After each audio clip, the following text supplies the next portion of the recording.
Olá, turma, tudo bem? Aqui é o professor Valdir e na aula de hoje sobre progressão geométrica nós vamos falar da soma finita dos termos de uma PG, tá? É válido lembrar aqui que também existe a soma infinita de uma PG, beleza? Mas ela é um caso especial e a gente vai ter isso numa próxima aula, beleza? Então, nesse primeiro momento, a gente vai entender como a gente faz uma soma finita.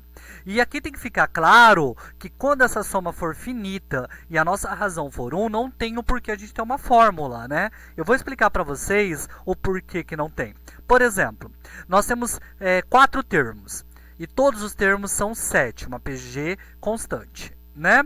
Então, eu não preciso criar uma fórmula para isso, é só eu multiplicar a quantidade de termos, né, que são 4,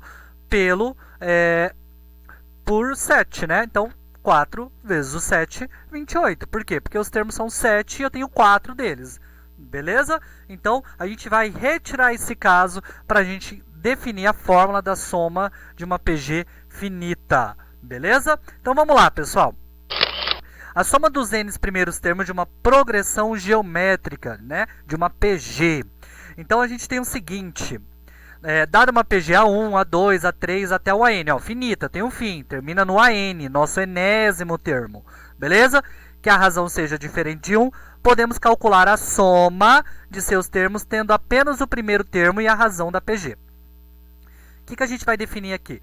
Uma fórmula que a gente precisa somente usar o primeiro termo e a razão. E a gente não precisa usar mais nada para descobrir essa soma. Tudo bem? Então vamos lá, pessoal. Para isso, eu sei que se eu for fazer essa soma normal, seria 1 mais A2 mais A3 mais A4 até o AN, né? Essa é a soma dos termos de uma PG. Beleza? Ó, A1 mais A2 mais A3 até o AN. Beleza até aqui? Agora, pessoal, eu vou multiplicar por quê em ambos os lados. E quando eu multiplico numa igualdade por um número em ambos os lados, não muda o meu resultado, tá? Quer dizer o seguinte, que continua sendo uma igualdade. A gente continua com uma verdade aqui, quando eu faço a multiplicação em ambos os lados pelo mesmo termo. Lembrando que esse termo que eu vou multiplicar é a razão, e essa razão que ela não é o número 1, tá? Ela pode ser qualquer outro número, mas isso não vai fazer diferença. Vamos lá, então? Ó. Agora vamos multiplicar os dois membros da sentença pela razão que. E a gente obtém isso, ó. Tudo bem? Aí agora a gente vai fazer Q vezes A1, Q vezes A2, Q vezes A3, até o Q vezes AN. Vai ficar assim. Tudo bem? Aí, pessoal, lembrando que A1 vezes Q é o A2. A2 vezes Q é o A3. O A3 vezes Q é o A4. O AN vezes Q é o AN mais 1. Beleza? Então, é isso que a gente tem aqui. A gente tem os termos posteriores da sequência. Então, vai sumir o nosso A1 nesse caso. Vai ficar a partir do A2. Vai ficar assim, ó. A2 mais A3 mais A4 até o AN mais 1. Beleza, pessoal? Até aqui? Então, quando eu multiplico pela razão, é isso que eu obtenho. O que eu vou fazer agora? Eu vou fazer a subtração dessa pela anterior que eu tinha antes de multiplicar por quê. Beleza? Então, vai ficar assim, ó. A2 mais A3 mais A4 mais AN mais 1 e a gente tem essa daqui, tudo bem? Aí ficou Q vezes SN, a razão vezes a soma, menos a soma, né? Então é isso que a gente vai fazer agora, pessoal. Então vamos lá. Quando a gente for fazer a subtração, ó, A2, vamos fazer a troca de sinal aqui primeiro, ó. Era mais A1, vira menos A1, vira menos A2, vira menos A3, vira menos A4 até o menos AN, né? Vai ficar assim, beleza? Aí aqui, pessoal, nós temos o Q em evidência, tá? Eu vou colocar... o Q não, desculpa, o SN em evidência. E o Q vai para dentro do parênteses, tá? Então, ó, aqui como eu colocar o SN em evidência, vai ficar SN. Aí o primeiro, quando eu divido, sobra o Q. Aqui, quando eu dividir por SN, lembra que tem um número 1 aqui na frente. Então, fica menos 1, tá? Eu já vou mostrar aqui como fica. Eu só vou reforçar aqui primeiro, ó, que vai sumir o A2, vai sumir o A3, vai sumir o A4, vai sumir o AN... Vai sobrar o AN mais 1 menos o A1. Vai sobrar essa parte do meio aqui. Beleza? Então vai ficar assim, ó. Aqui que eu disse para vocês, ó. Eu tenho SN em evidência. Aqui quando eu faço a divisão sobra Q. E aqui sobra 1. Beleza? Então, igual a N mais 1 menos A1. Passa o Q menos 1 dividindo. Por isso que a nossa razão não podia ser 1. Porque 1 menos 1 é 0. Então, a gente já retirou esse problema. Então, a gente não tem mais esse problema aqui. Aí nós temos o AN mais 1, pessoal. Se vocês lembrarem da aula de PG, nós dizemos assim, ó, que Se a gente quer o A3, por exemplo, a gente faz A1 vezes Q elevado ao quadrado. Se a gente quer o A4, nós fazemos o A1 vezes Q elevado ao cubo, né? Então aqui a gente quer o AN mais 1. Então a gente faz o A1 vezes o Q elevado a N. Tudo bem? Ó, por quê? Porque a gente tira 1 daqui, ó, e vira só N. Mais 1 menos 1 é N, né? Então, sobra só um N aqui. Aí aqui, pessoal, a gente vai colocar o A1 em evidência, tá? Pra gente criar uma fórmula. Mas essa é a minha fórmula da soma dos termos finitos de uma PG. Beleza? Então, nós temos isso aqui, ó. Para Q é diferente de 1, nós temos que, quando, ó, coloco o A1 em evidência, aqui me sobra o Q elevado a N. Quando o A1 vem em evidência, sobra o número 1 que tem na frente dele. Beleza?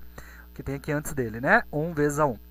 Aí, pessoal, essa é a minha fórmula. Nós temos que lembrar que o N é natural e diferente de tirando zero, né?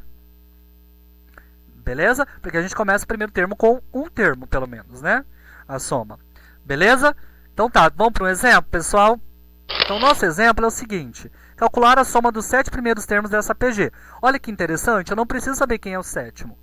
Tá? Eu preciso saber quem é o A1 e quem é a razão. A razão eu consigo descobrir a partir daqui. Ó. Eu posso fazer 54 dividido por 18 ou 18 dividido por 6 e vou descobrir que essa razão é 3. Lembra que é o termo posterior dividido pelo anterior. Tá? E se eu dividir o 54 por 18 também dá 3. Então, indiferente qual que você escolher para fazer essa divisão. E nós sabemos aí, pessoal, que o A1 é 6 e a razão é 3. Beleza? Vamos colocar a fórmula? Aqui, pessoal, o nosso N é quantos termos a gente quer. Nós queremos 7. Então, aqui vai ficar 7, aqui vai ficar 7, né? O Q é 3, então vai ficar 3 elevado a 7. O A1 é 6, beleza? E o 3 ali embaixo, menos 1. Aqui, pessoal, ó, 3 elevado a 7 menos 1 e 3 menos 1, que é 2. Nesse caso, eu poderia resolver o 3 elevado a 7, tira 1... Tá? Multiplicar por 6 e dividir por 2. Porém, eu vou tentar deixar só o parênteses aqui. Então, eu vou dividir o 6 por 2 primeiro, ó, porque dá para dividir. É uma multiplicação, então eu posso dividir esse número de cima pelo de baixo. E 6 dividido por 2 é 3. Como esse número aqui, pessoal, é igual à nossa potência, eu posso multiplicar ela, tá? Já vou falar sobre isso. Porém, só para a gente lembrar aqui propriedade de potência, mas você poderia ter resolvido 3 elevado a 7, tira 1 e o resultado multiplicar por 3, beleza? Como que eu vou fazer aqui? Eu vou multiplicar aqui, ó. O 3 elevado a 7 vezes 3, potências de mesma base, tá? E o expoente aqui é 1 e aqui é 7. Eu somo os expoentes, então 3 vezes 3 elevado a 7 é 3 elevado a oitava. E 3 vezes menos 1 é menos 3, beleza? Aqui, ó, nós temos agora uma subtração. Lembra que aqui eu tenho que resolver o 3 elevado a oitava, que é 3 vezes 3 vezes 3, assim vai, 8 vezes, né? E que dá 6.561. Beleza? Copiei o menos 3, faço 6.561 menos 3, e encontro que a soma dos 7 primeiros termos é 6.558. Beleza, pessoal?